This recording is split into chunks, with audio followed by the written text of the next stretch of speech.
Assalamualaikum warahmatullahi wabarakatuh. Halo semuanya, kembali lagi di channel YouTube aku, Restianda Anitya.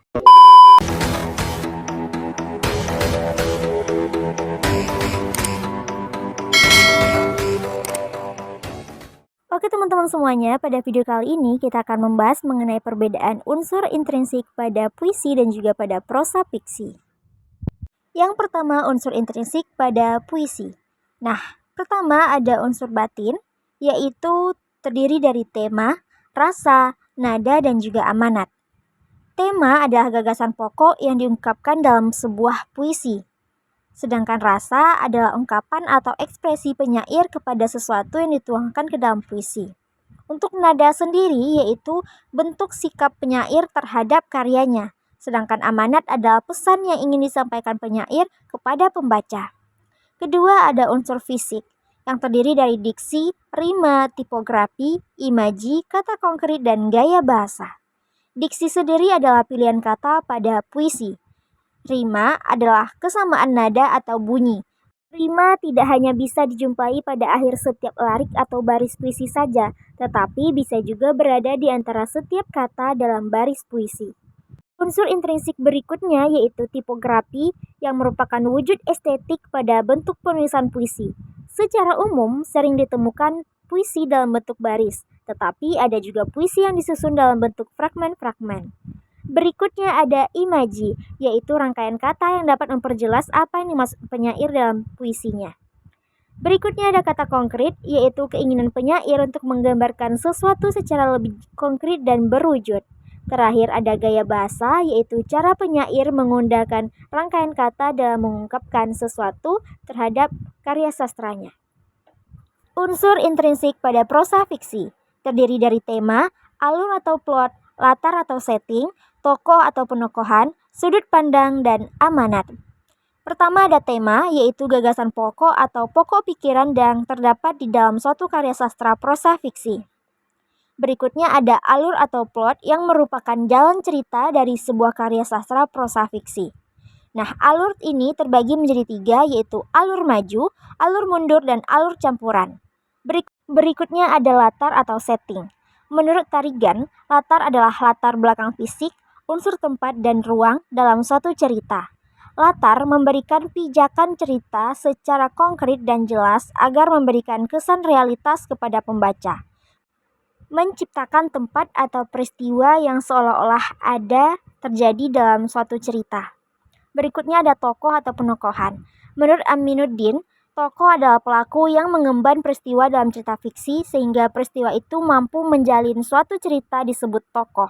Dan penokohan adalah cara pengarang menampilkan tokoh atau pelaku. Penokohan ini dapat berupa watak tokoh ataupun sifat dan juga karakter yang dimiliki tokoh dalam cerita tersebut. Berikutnya ada sudut pandang. Sudut pandang pada hakikatnya merupakan strategi, teknik, siasat yang secara sengaja dipilih pengarang untuk mengemukakan gagasan dan cerita. Segala sesuatu yang dikemukakan dalam cerita fiksi memang milik pengarang yang diantara lain merupakan pandangan hidup dan penafsirannya terhadap kehidupan. Sudut pandang ini terbagi menjadi 4, yaitu pertama sudut pandang orang pertama, sudut pandang orang kedua, sudut pandang orang ketiga, dan sudut pandang campuran. Terakhir ada amanat, yaitu pesan yang akan disampaikan oleh penulis dalam suatu cerita. Perbedaan unsur intrinsik pada puisi dan juga pada prosa fiksi. Nah, teman-teman, di sini dapat kita lihat bahwa unsur intrinsik pada prosa fiksi dan juga puisi memiliki beberapa perbedaan. Yang pertama, pada prosa fiksi terdapat latar, sedangkan pada puisi tidak terdapat latar. Nah, seperti yang kita ketahui bahwa latar ini merupakan suatu pijakan yang digunakan oleh pengarang dalam menggambarkan tempat, waktu, suasana dari sebuah karyanya. Sedangkan pada puisi tidak terdapatnya latar karena puisi tersebut tidak menggambarkan latar dengan secara jelas dalam karya sastra puisi. Berikutnya ada tokoh dan penokohan. Pada puisi tidak terdapat tokoh ataupun penokohan karena pada puisi ini tidak adanya unsur siapa yang memerankan sebuah puisi. Karena pada yang kita ketahui bahwa tokoh atau pentokohan ini merupakan orang atau objek utama dari sebuah cerita dalam karya sastra prosa fiksi. Berikutnya ada sudut pandang. Nah, seperti yang kita ketahui bahwa sudut pandang ini adalah cara seorang pengarang dalam menyampaikan atau menuliskan karyanya. Pada puisi tidak terdapat sudut pandang karena penulisan puisi ini tidak memerlukan tokoh sehingga tidak perlu pada sudut pandang keberapa seorang penulis menuliskan suatu karyanya yang berbentuk puisi. Perbedaan berikutnya yaitu pada nada. Pada puisi terdapat nada, sedangkan pada prosa fiksi tidak terdapat nada. Seperti yang kita ketahui bahwa nada merupakan suatu irama ataupun artikulasi dan intonasi yang digunakan oleh seseorang dalam membaca puisi. Sedangkan pada prosa fiksi tidak diperlukan nada karena sistem pada pembacaan prosa fiksi tidak menggunakan suatu intonasi. Nah, selain beberapa perbedaan di atas juga ada perbedaan rima yang terdapat pada puisi dan tidak terdapat pada prosa fiksi.